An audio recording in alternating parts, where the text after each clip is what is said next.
જય જવાન જય કિસાન મિત્રો. તો મિત્રો આજે 18 નવેમ્બર 2025 અને આજે મિત્રો ઘણા દિવસથી આપણે યુટ્યુબના માધ્યમથી કે ફેસબુકના માધ્યમથી કે કોઈ અન્ય સોશિયલ મીડિયાના માધ્યમથી જોતા આપણે જોયું છે. ત્યારે મિત્રો આપણને એવા સમાચાર જાણવા મળતા હોય છે કે 18 નવેમ્બરથી આટલા દિવસ સુધી ગુજરાતમાં વરસાદની શક્યતાઓ છે, કે અંબાલાલની આગાહી છે, પછી અમુક જે હવામાન નિષ્ણાતો હોય છે એમની આગાહી છે. તો મિત્રો અત્યારે એક વાત જણાવી દઉં કે અત્યારે ગુજરાતમાં કોઈ પણ વરસાદની આગાહી નથી મિત્રો. અત્યારે 7 થી 8 દિવસ માટે કોઈ વરસાદની શક્યતાઓ નથી, કોઈ માવઠાની આગાહી નથી. આજે તેની વાત કરવાની છે. તો મિત્રો વિડીયો આખો પૂરેપૂરો જોજો જેથી કરી તમને ખ્યાલ આવે. હું છું રોજાસરા જયેશ, ખેતી અને ખેડૂત ચેનલમાં તમામ દર્શક મિત્રોનું સ્વાગત કરું છું. તો મિત્રો આજે 18 નવેમ્બર થઈ જશે અને આજે કોઈ વરસાદની શક્યતાઓ નથી. ઘણા દિવસથી આપણે સોશિયલ મીડિયામાં જોતા હોય છે કે મેસેજ પડતા હોય છે, અથવા તો કોઈ એવા વિડીયો બનાવીને મૂકતા હોય છે યુટ્યુબ ચેનલમાં કે વરસાદની આગાહી છે 5 દિવસ માટે. તો મિત્રો આ આગાહી છે એ વાત સાચી છે, પણ આપણે ગુજરાતમાં કોઈ વરસાદની આગાહી નથી.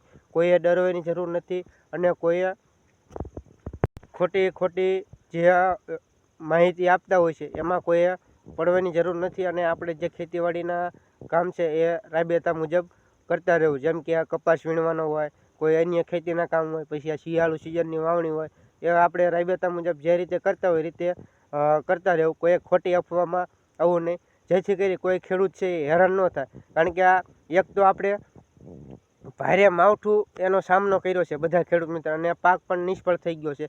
હવે આ માવઠાના સમાચાર સાંભળે એટલે ખેડૂતને એમ થાય કે હજી ફરીને માવઠું આવશે, વરસાદ આવશે, એવું લાગતું હોય છે.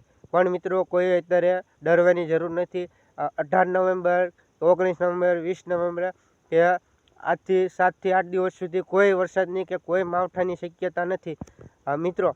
કે જે અંબાલાલ પટેલની આગાહી છે પણ એ ગુજરાતમાં નથી, કે જે આપણે તમિલનાડુ છે અને બીજા આપણે દક્ષિણ ભારતના વિસ્તારો છે તેમાં વરસાદની આગાહી કરવામાં આવી છે, કે જે આપણે દક્ષિણ ભારતના રાજ્યો છે એમાં આગાહી કરવામાં આવી છે. તો મિત્રો અત્યારે આપણે ગુજરાતમાં આગાહી છે, તો એ કઈ આગાહી છે તેની વાત કરવી. તો મિત્રો તેની વાત કરીએ તો આપણે ગુજરાતમાં જે હવામાન છે એ અત્યારે શિયાળાની શરૂઆત થઈ ગઈ છે. અને જે આપણે આ 20 નવેમ્બર પછી એટલે કે 22-23 નવેમ્બરનો સમયગાળો આવે એટલે થોડુંક તાપમાન ઊંચું જઈ શકે તેવી શક્યતાઓ હવામાન દ્વારા અને જે હવામાન નિષ્ણાતો એટલે કે જે આગાહી કરતા હોય છે, વરસાદની છે, હવામાન અપડેટ આપતા હોય છે, તેમની એવી આગાહી છે. અને બીજું મિત્રો કે જે આપણે પરેશ ગોસ્વામી છે હવામાન નિષ્ણાત, તેમને ચોખ્ખી ના પાડી છે અત્યારે ગુજરાતમાં કોઈ આપણે વરસાદની આગાહી નથી. એટલે કોઈ ખેડૂત મિત્રોએ ડરવાની જરૂર નથી.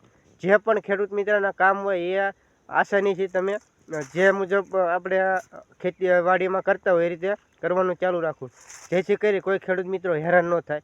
અને આ એક આગાહીથી કોઈ મિત્ર ડરે નહીં, એની ખાસ નોંધ લેવી.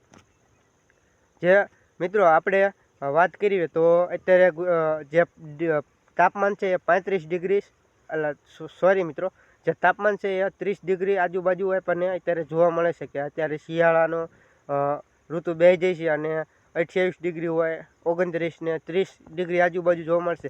પણ મિત્રો આજે 18 તારીખ છે, 18 નવેમ્બર છે, અને આવનારા 2 થી 3 દિવસની અંદર જે તાપમાન છે એ થોડુંક ઊંચું જશે. એટલે કે 35, 33, 34, 35 આજુબાજુ જે ડિગ્રી છે એ જોવા મળશે. 35 ડિગ્રી આજુબાજુ છે એ થોડાક દિવસ એટલે કે 7 થી 8 દિવસ સુધી જે આપણે ગુજરાતનું તાપમાન છે એ જોવા મળશે એવી શક્યતાઓ અત્યારે વ્યક્ત કરવામાં આવી છે. અને જે આગાહીકારો છે એમની પણ એવી આગાહી છે. તો મિત્રો કોઈ ખોટી અફવામાં આવવું નહીં, જેથી કરી આજે ખેડૂતનો જે એક જગતનો તાજ જેને કહી શકાય, કે જેના માટે આવું જે માવઠાનો સામનો કરી અને અત્યારે જે પોતાનો પાક હોય છે, કપાસનો પાક, અત્યારે મિત્રો આપણે ગુજરાતની અંદર કપાસની અત્યારે બધા ખેડૂત મિત્રો વીણી ચાલી છે. અને જે વરસાદ પડ્યો છે કપાસ છે એ ડેમેજ થઈ ગયો છે, અને ડેમેજના કારણે અત્યારે માર્કેટિંગ યાર્ડમાં વેચવા જાય તો ખેડૂતને પૂરતો ભાવે નથી આવતો. અત્યારે 1100 આજુબાજુ કપાસના ભાવ ચાલી રહ્યા છે. જે વરસાદ પહેલાં કપાસ વીણાલા સારી ક્વોલિટીના એના 1400 આજુબાજુ ભાવ છે. તો મિત્રો કોઈ અત્યારે 8 થી 10 દિવસ સુધી કોઈ વરસાદની શક્યતાઓ નથી. જેની તમામ ખેડૂત મિત્રો ધ્યાન રાખે અને તમામ ખેડૂત મિત્રો છે એ આગળ કામ કરી શકે છે. કોઈ ચિંતા કરવાની જરૂર નથી, કારણ કે આપણે અઠવાડિયે 10 દિવસથી સોશિયલ મીડિયામાં મેસેજ ફરી રહ્યો છે કે વરસાદની શક્યતાઓ છે, વરસાદની શક્યતાઓ છે. ઘણા બધા વિડીયો અત્યારે ચાલી રહ્યા છે. તો મિત્રો હું ચોખ્ખું ના પાડું છું, અત્યારે કોઈ આગાહી નથી. હમણાં કોઈ વરસાદ જ નહીં આવે, માવઠું નહીં થાય, કારણ કે અત્યારે શિયાળાની ઋતુ ચાલી રહી છે અને એક ભયંકર મોટું માવઠું આપણે પસાર કરી ચૂક્યા છે, જેમાં તમામ ખેડૂતનો પાક છે એ નિષ્ફળ થઈ ગયો છે. તો મિત્રો આ વિડીયોમાં એટલું જ. ફરી મળીશું નવા વિડીયોમાં. જય જવાન, જય કિસાન. અને મારી ચેનલમાં નવા હોય તો ચેનલને સબસ્ક્રાઈબ કરજો, વિડીયોને લાઇક કરજો, શેર કરજો અને મિત્રો કમેન્ટ કરવાનું ના ભૂલતા. કમેન્ટમાં તમારો અભિપ્રાય છે એ જરૂર આપજો. જય કિસાન મિત્રો.